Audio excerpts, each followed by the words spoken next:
邊球迷興奮大叫，呢邊飲翻杯茶定下經。每4年一次世界盃全城瘋狂，香港人有幾鍾意睇波？大數據話你知。根據 PressLogic 旗下數據驅動分析系統 MediaLens 過去2週社交平台數據，世界盃成為全港搜尋量暴增最多嘅關鍵字。香港市場熱話榜相關話題已經佔咗5個。今集 BF Lens 帶你透過鏡頭，唔止睇熱鬧，更加睇明呢場8億體育狂歡背後有咩商機。7點，而家趕住去翻工㗎，係啊6.9啊，臨開波前3個字啊。今日係真係排叫嚟先排隊。我今朝我6點幾就嚟到呢度睇波。喺邊度過嚟？我住銅鑼灣嗰邊嘅，我就喺銅鑼灣嗰邊過嚟嘅。咁早嚟到，事關今屆世界盃同以前不一樣，出現致命時差。本屆賽事喺墨西哥、美國、加拿大舉行，由48隊球隊分為12小組，總場次達104場。賽期長達39日，3項數據都係歷屆之最。香港球迷又點睇今次賽事？想睇更多精彩內容，記得訂閱我哋 Business Focus YouTube Channel， 撳埋個鐘仔，仲有 download 個 app， 咁就唔會錯過最新嘅財金經濟資訊。如果想傾廣告合作，可以用呢個電郵聯絡我哋。訂咗啦，2部大電視啦。咪睇咩啦？我哋中意早起身嘅，咪啱我哋睇咯。以前有睇夜晚咯，冇錯，即係要習慣下個時差咯。而家要今次嘅時間咧，亦都好多係朝頭早嘅，咁亦都係適合飲早茶嘅時間。今屆咧有冇話嚟咗幾多場睇啊？今屆我嚟咗睇咗3-4場到啦，咁樣都好精彩，個氣氛都好好，又可以食住點心飲下茶咁樣都開心嘅，健康嘅。以前要捱夜睇波，今年朝早睇、返工睇、食宵夜都睇緊。當熱門賽事變為香港嘅清晨場，酒樓就捉緊商機。我哋尖沙咀店有24小時啦，咁同埋我哋上環店有都有早茶啦，咁啊基本上就好啱一度飲茶一度食點心去睇波，我覺得係幾有趣嘅咯，會帶動到個早茶咯，因為你有啲場次係5點啊、6點啊，甚至乎係9點或者11點咧，咁係早茶段時間係旺咗好多嘅，有明顯嘅增長咯。牛同生意咧都基本上係增長咗10零個%至到20%咯。種子球隊例如巴西啊、日本隊啊呢啲咧，咁啊香港人好中意呢啲球隊咧，英格蘭嗰啲咧，基本上咧係坐滿晒嘅。我預計應該會再更加好啲嘅，因為其實嚟緊睇翻一啲重要嘅賽事，生意額都會上升，希望可以決賽周會希望上升到30% 咯。茶樓出招唔止吸引老茶客，更加吸引一班年輕人約出嚟一齊睇波、食點心，為球隊打氣。啱啱睇完 DSC 我哋。之前睇 IG 碌到，覺得幾有特色咯，所以就想過嚟順便朝聖下。平時酒吧可能就攞杯啤酒食下薯條咯，但係今次係飲茶咯，即係好似平時同阿爺阿嫲飲茶啊嘛，今次係同啲 friend 同埋睇波咁樣個件事唔一樣咯。除咗酒樓，亦都有商場播足104場賽事，吸引人流。奧海城呢個中庭位置就設有巨型屏幕直播賽事，熱門賽事坐滿球迷，即使平日只係賽事重播，亦都有大人細路一齊睇一齊玩。集團認為有助帶動商戶生意，同時有助長遠推動體育經濟。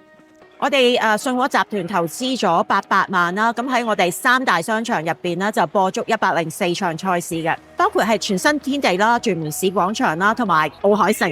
我哋見到咧就係大概都有10% 嘅增長，尤其是係運動服飾，或者我哋見到有啲商戶自己啦都真係做24/7，同埋我見到個餐飲喺我哋主場去播呢啲賽事嘅地方，都係個生意都唔錯嘅。集團已經連續第4屆直播世界盃賽事，今年亦都積極推動其他體育運動，希望搞好體育經濟。而家做商場真係唔係淨係講商場你自己本身嗰個組合係點樣，你真係要有一啲人會諗起你，例如睇波。我相信而家去睇波，大家都會諗起奧海城，唔係睇今日嗰個生意額係點，我哋係睇長遠啲，係我哋投資咗咁多，其實係想人哋記得我哋，係我哋做呢樣嘢運動經濟係聯繫咗個社會，一家大細都玩得老少咸宜。咁我諗成件事就係我哋要睇住個潮流。呢邊廂酒樓商場都受惠，咁傳統嘅睇波地點又點呢？綜合報導引述香港酒吧業協會數據，今年世界盃預期生意大不如前。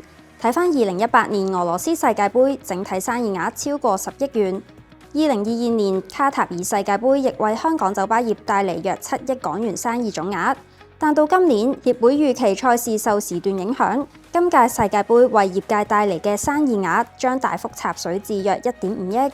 但香港人勝在應變夠快，既然時差避無可避，亦有酒吧業決定延長服務時間，展開一場逆襲戰。咁譬如有啲朝早嘅賽事，譬如8點啊、9點啊，我哋都會安排翻早少少同事翻嚟啊，都會開門俾客人嚟欣賞賽事啦。咁又或者有啲譬如係夜晚去到3點啊、5點啊，咁我哋都會視乎翻個人流，只要有一台客喺度睇嘅話咧，我哋5點嗰場都會播嘅。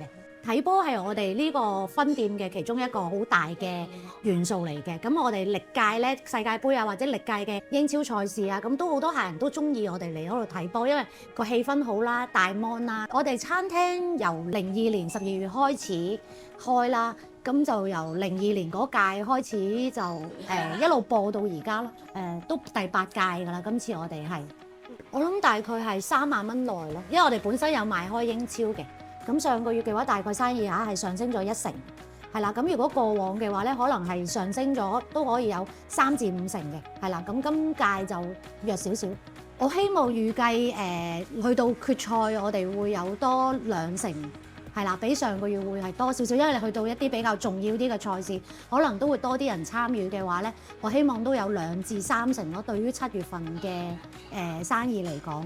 進入決賽倒數階段，香港餐旅業協會主席梁希就話：整體賽事氣氛的確受到時差因素影響，但認為隨住港人追捧嘅大熱隊伍出線，有望帶動酒店餐飲業界生意。去到4強或即係總決賽嘅時候，我相信到時嗰個氣氛係會更加高漲，尤其係因為總決賽到時係全港都係免費播放直播嘅，咁到時我相信咧，大家都會希望出街嚟去感受嗰個氣氛咯。業界嚟講法都係審慎樂觀啦，因為第一嗰個時間咧，因為係喺一個唔係咁理想嘅時間嚟去進行嗰啲賽事。咁如果評估嚟講法，喺呢1個月呢啲酒店或者係酒吧或者餐飲，其實嗰個獲益係會幾多% 左右咧？其實根據翻香港過去咁多年嘅世界盃咧，都係大概有5到8% 嘅一個得益。咁我哋都期望係可以有5到8% 嘅一個 sales 嘅一個增長咯。